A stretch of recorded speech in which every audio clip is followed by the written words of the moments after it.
एक जंगल में एक चिड़िया और एक तोता एक दूसरे के पड़ोसी थे। चिड़िया अपना गाजर का घर बनाकर रहती थी, वहीं तोता शलजम का घर बनाकर रहता था। चिड़िया गाजर की खेती करती और तोता चिड़िया की खेती में बहुत ही सहायता करता था। दोनों की दोस्ती बहुत ही अच्छी थी। एक दिन चिड़िया जब नदी से पानी लेकर गाजर में डाल रही थी, तब तोता चिड़िया के पास आता है और चिड़िया से कहता है, रानो चिड़िया, अब काफी समय बीत गया है, हमने काफी दिन से जश्न नहीं मनाया है। पहले तो हम पूनम रात में बहुत ही अच्छे से जश्न मनाते थे। हाँ तोते भैया, आप बिल्कुल ठीक कह रहे हैं। पहले हम लोग बहुत जश्न मनाते थे, अब सबको इतना काम है कि किसी को फुर्सत ही नहीं है। लेकिन हम सब पंछियों से बात करेंगे। महीने में एक दिन तो ऐसे होना चाहिए कि हम सब एक जगह इकट्ठे हों और एक दूसरे के साथ अपने मन की बातें कर सकें। पूनम रात अब आने ही वाली है, हम इसी रात को अब जश्न मनाएंगे। मैं सब पंछियों को इकट्ठा करता हूँ ताकि हम अपना प्रोग्राम बना सकें। और तोता वहाँ से चला जाता है। उस जंगल में बहुत शांति थी, सब पंछी बहुत प्यार से रहते थे। लेकिन अब सबकी जिंदगी कुछ ज्यादा ही बिजी हो गई थी। असल में बारिश हुए बहुत दिन हो चुके थे। सभी पंछियों को दाना पानी लेने बहुत दूर दूर जंगल तक जाना पड़ता था, इसलिए सभी पंछी एक दूसरे से बहुत ही कम मिल पाते थे। फिर कुछ दिन बाद तोता सब पंछियों को जमा कर लेता है। आज मैंने सब लोगों को इसलिए इकट्ठा किया हूँ कि सब लोगों को मिले हुए बहुत दिन हो चुके हैं और सभी लोगों की जिंदगी इतनी बिजी हो गई है कि हमें मिलने का मौका ही नहीं मिल पाता है। मैंने और रानू चिड़िया ने सलाह किया है कि इस पूनम रात को हम सब इकट्ठे होते हैं और एक फंक्शन रखते हैं। मैं तो खुद हर समय बोर होता रहता हूँ। मैं आप सबसे एक बात कहना चाहता हूँ, अगर बुरा ना मानो तो। अगर बुरा मानने वाली बात है तो तुम ना ही कहो। अरे यार तोते, तुम तो हर समय मेरे खिलाफ ही रहते हो। अच्छा, अब बताओगे भी कि पहेलियाँ ही बुझाते रहोगे? अरे बात ये है कि एक कौवी है पास वाली जंगल में, वो मुझे बहुत अच्छी लगती है। चुलबुली है नाम उसका। कौवे भैया, अगर गोरी को पता चल गया ना, तुम्हें छोड़ेगी नहीं वो। तो फिर मैं क्या करूं? गौरी तो हर समय मुझसे नाराज होकर मायके ही चली जाती है और मैं ये सब ज्यादा दिन तक बर्दाश्त नहीं कर सकता। मैं चुलबुली से शादी करके ही रहूंगा और आप सबको मेरा साथ देना होगा। अच्छा, तो तुम्हारा मतलब है तुम्हारे साथ हम भी अपनी जान से हाथ धो बैठे? रानू चिड़िया, गौरी के मायके वालों से चीलों के साथ बहुत अच्छा संबंध है। हम इस कालू की बातों में बिल्कुल नहीं आएंगे। अच्छा, अगर तुम मेरा साथ नहीं दोगी तो मैं भी तुम्हारे काम कभी नहीं आऊँगा। ऐसे लगता है जैसे पहले का सारा काम तुम ही करते हो। रानू बहन, प्लीज तुम मेरा साथ जरूर देना। अब तुम ही बताओ, गौरी कौन सी अच्छी है? मुझे हर बुरे काम करने को वही कहती है और जब मैं उसकी बात नहीं मानता तो मुझसे नाराज होकर मायके चली जाती है। चुलबुली तो बहुत अच्छी कौवी है, वो तो मुझको भी बदल देगी। अच्छा कौवे भैया, अगर गौरी ने कुछ कहा तो? अरे रानू बहन, उसको तो पता ही नहीं चलेगा ना। तोते भैया, मुझे लगता है कि हमें कालू का साथ दे देना चाहिए। अगर तुम कहती हो रानो बहन तो ठीक है। तो फिर हम उस पूनम रात को अपनी शादी का जश्न भी मनाएंगे और आज हमें चुलबुली की माँ के पास जाना होगा ताकि हम सारी बात तय कर सके। अच्छा, अब तो सुबह ही चलेंगे, अब तो रात होने वाली है। मैं भी तो सुबह की ही बात कर रहा हूँ। और फिर सब पंछी अपने अपने घर चले जाते हैं। चोंच मेरी लाल लाल मिट्ठू मिट्ठू मैं करता। अगली सुबह सुबह सुबह ही कालू रानो की घर की तरफ आता है और फिर रानू चिड़िया को साथ लेकर तोते की तरफ जाता है और फिर उन दोनों को साथ लेकर कालू चुलबुली के जंगल की तरफ जाता है। मिट्ठू मिट्ठू चोंच मेरी लाल लाल मिट्ठू मिट्ठू मैं करता। नमस्ते माँ जी। अरे तुम फिर आ गए। मैंने तुमसे कहा था ना कि इधर कभी मत आना। ये आपकी बेटी से शादी करना चाहता है। अरे इसने अपनी शक्ल देखी है? मेरी चुलबुली बेटी तो लाखों में एक है। माँ जी, मैं इतना भी बुरा नहीं हूँ। मैं आपकी बेटी को बहुत खुश रखूंगा। आंटी कालू कौवा बहुत अच्छा है, आप मान जाएं प्लीज। इस बात की गारंटी कौन देगा कि जितना अच्छा अभी ये बन रहा है ये बाद में भी उतना ही अच्छा रहेगा? हम गारंटी तो नहीं दे सकते। अरे मेरा मतलब है कि अपनी गारंटी तो कोई दे नहीं सकता, तो किसी की गारंटी कैसे कोई देगा? फिर मेरी एक शर्त है, मैं पहले तुम्हारे जंगल में आकर इसकी चाल चलन देखूंगी कि मुझे अपनी बेटी की शादी इससे करनी चाहिए कि नहीं। मेरा मतलब है कि मैं कालू के घोंसले में आकर कुछ दिन गुजारूंगी, तभी मैं कोई फैसला करूंगी।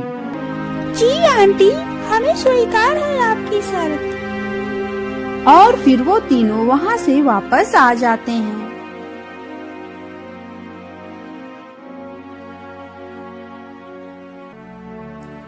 तोते यार, तुमने तो मुझसे दुश्मनी ले ही ली। तो फिर हम क्या ही करते? अगर उसकी बात हम न मानते तो वो अपनी बेटी का रिश्ता तुम्हें न देती। अब मैं क्या करूँगा? मुझसे तो अपना भोजन पूरा नहीं होता, उसको मैं कैसे ला के दूंगा? कौवे भैया, कुछ पाने के लिए कुछ खोना पड़ता है। वैसे भी पूनम की रात आने वाली है, आपको चुलबुली की माँ को जल्दी से राजी करना होगा ताकि हम अपना जश्न मना सकें। और ये तुम उसकी माँ की सेवा करके ही कर सकते हो और उसकी माँ की ज्यादा से ज्यादा सेवा करना, तभी वो शादी करेगी अपनी बेटी की। और फिर तोता और रानू चिड़िया अपने अपने घर चले जाते हैं। और फिर अगले दिन सुबह सुबह ही चुलबुली की माँ कालू के घोंसले में आ जाती है। जैसे ही उसकी माँ आती है वैसे बारिश भी आ जाती है। कौवा बेचारा सारी रात सोया नहीं था क्योंकि वह सारी रात घोंसले की मरम्मत कर रहा था। वह सोच रहा था कि घोंसले को अच्छा देखकर चुलबुली की माँ आकर घोंसला देखकर खुश हो जाएगी। कालू बारिश देखकर घबरा जाता है। ये बारिश भी अभी आनी थी, लगता है बड़ी परीक्षा है मेरी। कौवा इसी तरह अपने मन में सोचता है। क्या हुआ कालू, क्या सोच रहे हो? कुछ नहीं आंटी, आपके लिए क्या लेकर आऊं? अरे मेरा तो आज सरसों का बीज खाने का मन कर रहा है। अच्छा, मैं अभी लेकर आता हूँ। और फिर कौवा सरसों का बीज लाने चला जाता है। इतनी तेज बारिश में वह सरसों का दाना ढूंढने निकल जाता है और वह कबूतर के पास जाता है। कबूतर यार, मेरी होने वाली सास आई है और उसका सरसों का बीज खाने का मन कर रहा है। तुम ऐसा करो, कुछ सरसों के बीज मुझे दे दो। अगर वह सरसों का बीज नहीं पाएगी तो वह चुलबुली की शादी मुझसे नहीं करवाएगी। फिर कबूतर को भी कालू पर तरस आ जाता है और कबूतर थोड़ा सा बीज कौवे को दे देता है। कौवा जल्दी से बीज लेकर घर वापस आ जाता है। अरे तुमने इतनी देर क्यों लगा दी? अरे वो सासू माँ, जब मैं आ रहा था तो मैंने देखा कि बुलबुल का घोंसला टूटा हुआ है। फिर मैंने सोचा कि इस मुश्किल समय में मुझे उसकी मदद करनी चाहिए। उसके छोटे छोटे बच्चे भीग रहे थे। अच्छा चलो, ये तो तुमने बहुत अच्छा काम किया है। फिर चुलबुली की माँ सारे बीज खा लेती है। चलो ठीक है, मुझे नींद आ रही है। इतना लंबा सफर करके आई हूँ, इसलिए बहुत थकावट है मुझे। मैं तो सोने जा रही हूँ। चुलबुली की माँ ऐसे कह के वो सो जाती है और कौवा बेचारा बाहर पेड़ की टहनी पर बैठकर भीगता रहता है। और बारिश भी बहुत तेज हो रही थी।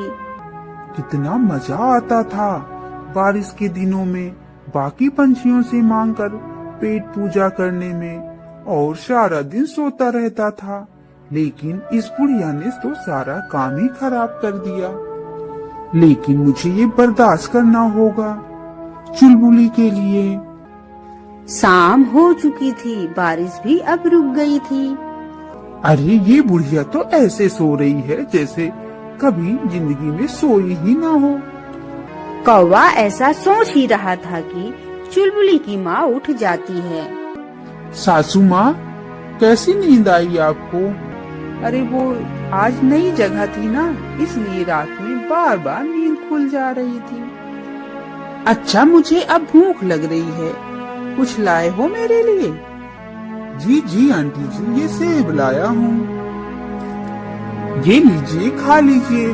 मुझे तो ऐसा लग रहा है जैसे मेरी माँ आ गई है मेरे घर में। इसी तरह 2 दिन और गुजर जाते हैं और कालू कौवे को भी काम कर कर के बुरा हाल था।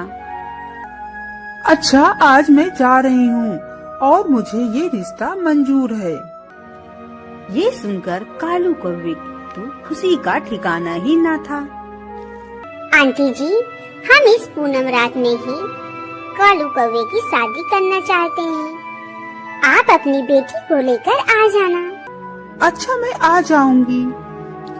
और कालू, तुम मेरे लिए कुछ फल और दाने इकट्ठा करके रखना। जी जी सासू माँ, जैसे आपका हुक्म। और फिर चुलबुली की माँ चली जाती है। कालू कौवे, अगर अब मेहनत करने लगे हो तो अब शादी के बाद भी ऐसे ही मेहनत करना। ऐसा ना हो कि तुम्हारी सासू माँ तुम्हें कच्चा ही चबा जाए। अरे एक बार शादी तो हो जाए।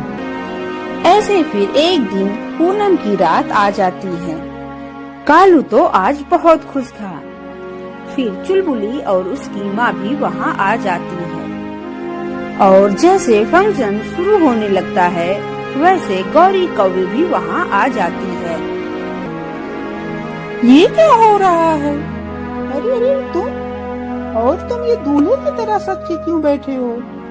मैंने सोचा इतने दिन बीत गए और तुम इस बार मुझे मनाने नहीं आए। मैंने सोचा जाकर एक बार देख आऊं कि सब ठीक तो है ना।